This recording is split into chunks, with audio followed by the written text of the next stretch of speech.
एक गांव में एक रामलाल नाम का एक किसान अपनी पत्नी और 4 लड़कों के साथ रहता था।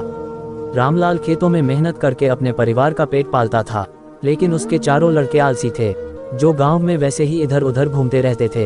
एक दिन रामलाल ने अपनी पत्नी से कहा कि अभी तो मैं खेतों में काम कर रहा हूँ, लेकिन मेरे बाद इन लड़कों का क्या होगा? इन्होंने तो कभी मेहनत भी नहीं करी, ये तो कभी खेत में भी नहीं गए। रामलाल की पत्नी ने कहा कि धीरे धीरे ये भी काम करने लगेंगे। समय बीतता गया और रामलाल के लड़के कोई काम नहीं करते थे। एक बार रामलाल बहुत बीमार पड़ गया। वह काफ़ी दिनों तक बीमार ही रहा। उसने अपनी पत्नी को कहा कि वह चारों लड़कों को बुला कर लाए। उसकी पत्नी चारों लड़कों को बुला कर लाए। रामलाल ने कहा, लगता है कि अब मैं ज़्यादा दिनों तक जिंदा नहीं रहूँगा। रामलाल को चिंता थी कि उसके जाने के बाद उसके बेटों का क्या होगा, इसलिए उसने कहा, बेटों, मैंने अपने जीवन में जो भी कुछ कमाया है वह खजाना अपने खेतों के नीचे दबा रखा है। मेरे बाद तुम उसमें से खजाना निकाल कर आपस में बांट लेना। ये बात सुनकर चारों लड़के खुश हो गए।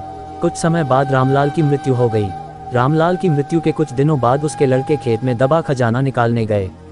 उन्होंने सुबह से लेकर शाम तक सारा खेत खोद दिया, लेकिन उनको कोई भी खजाना नजर नहीं आया। लड़के घर आकर अपनी माँ से बोले, माँ, पिताजी ने हमसे झूठ बोला था, उस खेत में हमें कोई खजाना नहीं मिला। उसकी माँ ने बताया कि तुम्हारे पिताजी ने जीवन में यही घर और खेत ही कमाया है, लेकिन अब तुमने खेत खोद ही दिया है तो उसमें बीज बो दो। इसके बाद लड़कों ने बीज बोए और माँ के कहे अनुसार उसमें पानी देते गए।